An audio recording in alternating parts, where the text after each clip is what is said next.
So the natural progression, at least in my mind, when I'm thinking about, the cyclic nature of monosaccharides and their hemiacetal structure is, how do these molecules progress to complete acetals? Remember that one OH and one OR group is a hemiacetal, so if we have a carbon chain and we have one OH group and one OR group, that's a hemiacetal.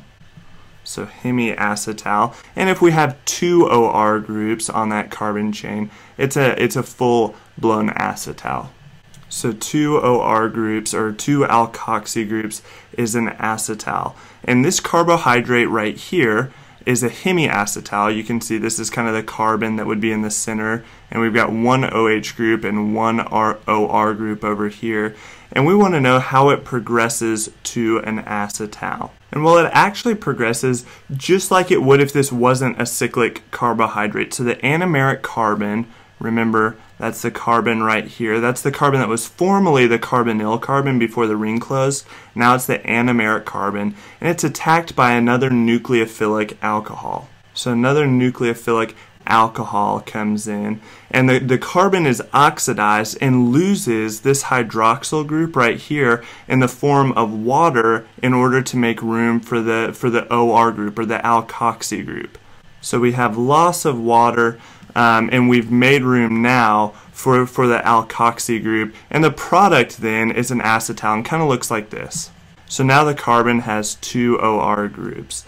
And when this happens in the context of a carbohydrate, we call it a glycoside. So that's kind of a special kind of name, a glycoside. And what happens is we're able to add a functional group onto the carbohydrate. This would be the functional group, and we say that it's bonded by a glycosidic linkage. So that linkage right there would be the glycosidic linkage. Really, that's the big picture idea, but what I want to do in this video is I want to show you the actual mechanism. Of course, this is an organic chemistry type idea, so we have to go into the mechanisms, but I want to show you how this actually plays out. So let me kind of clear some room here, and I'll tell you, I went ahead and I pre-drew kind of the backbone for this mechanism just to kind of save you the endurance of having me draw out all these little diagrams, but I'll try to walk us through and I'll show us kind of the functional steps for what's going on here. So right here we have beta D-glucose. So we've got the beta anomer of D-glucose. And so this is a hemiacetal. We've got the OR group and the OH group. And what happens in the presence of kind of a mild acid is this OH group right here on the anomeric carbon gets protonated. So gets protonated, and the chloride atom is good at accepting those extra electrons from its bond. And what happens is so the OH group lost electrons to the proton, and now we have a cation right here, and what happens is we have water loss, so H2O loss. So this group right here will leave. We've got H2O loss, and then we have from the previous step this additional chloride anion. So we've got that chloride anion, and you can see that when we lose that water, we end up with a carbocation right here, because these electrons left. We've got this cation right here, and it happens to be, as you can see in this image, resonance stabilized, and that's important. This product right here is resonance stabilized. So it's resonance stabilized, and we have the planar nature of that is going to be important in steps 3 and 4. So let me kind of pull those in. And we've got steps 3 and 4 here. So we start with this planar carbocation. And it's the planar nature of this carbocation that's going to allow the next alkoxy group, the nucleophilic alcohol, to attack from above or below. So we've got the above attack kind of on this top shelf, And then we've got the below attack on the bottom shelf of the mechanism. And so the alcohol group has nucleophilically attacked, and now the oxygen atom right here has a positive charge on it. But those chloride anions that we lost in the previous step come back into play here and accept that extra hydrogen back, allowing the electrons from that bond to go to the oxygen. Same thing down here. And that oxygen loses its positive charge, and we end up with our products. Now, again, the planar carbocation nature of that intermediate product allowed the alcohol group to attack from above or below. And what that means is that our glycoside, just like our carbohydrate, formed two different anomers, the beta anomer and the alpha anomer. Our glycoside does the same thing. So if the additional OR group right here is cis with respect to that last carbon, we end up with the beta glycoside. The beta glycoside. And again, if it's trans, we end up with the alpha glycoside. And these glycosides, they actually occur naturally, and a few of them are quite significant. The one that really stands out to me is digoxin. It's a medication that's given for different cardiac or heart complications. Let me draw a little heart here.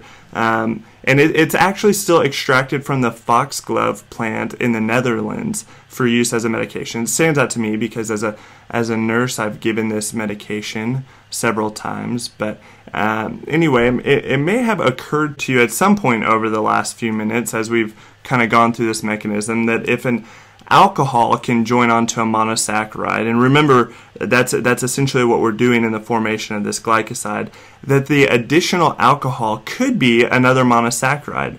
You know, remember that monosaccharides have plenty of hydroxyl groups, and that this reaction could be a means of joining carbohydrates together.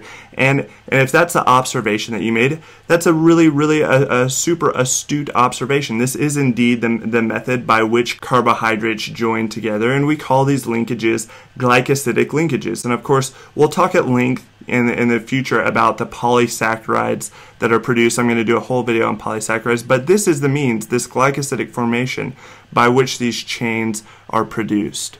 But before we jump away from the actual glycosidic linkage subject, I want to point out that this whole process of forming glycosides can happen in reverse. So these linkages can actually be broken down as well. And remember that with this bond formation, we lost a water molecule. So this was a dehydration reaction. So in reverse, what's going to happen is we're going to add water back in a process called hydration.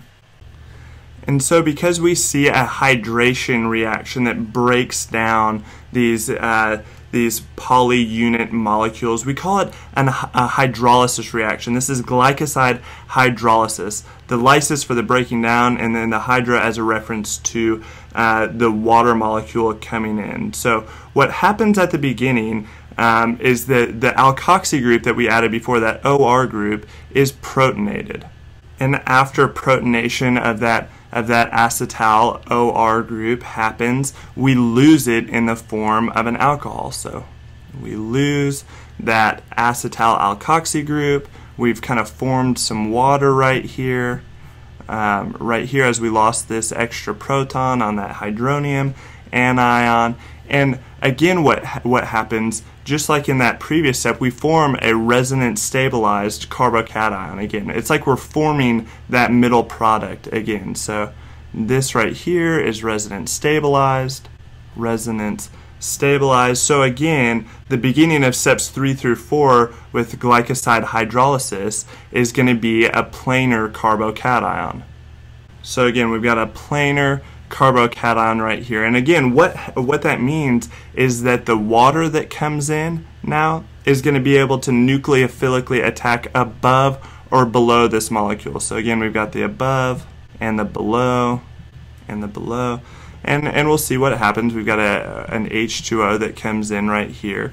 And the extra electrons on that water molecule's oxygen are going to come in and they're going to nab that proton, and these extra electrons from this bond are going to come back in and they're going to stabilize that hydroxyl group. And the same thing would happen in the below situation. We've got H2O, the extra electrons here, nab the hydrogen, nab that proton, the electrons from the bond shift down and stabilize that hydroxyl group. And what we've done because of that above or below attack is, again, we've formed the beta anomer of D-glucose right here because this hydroxyl group is cis with respect to that last carbon. So beta D-glucose, and we've formed the alpha anomer. So alpha D-glucose. And if the terms beta and alpha and anomer are confusing, I covered those in a previous video on the cyclic formation of monosaccharides. But that's kind of where you'll find that terminology. And I guess again right here we've reformed that hydronium because now the water molecule has picked up that extra proton.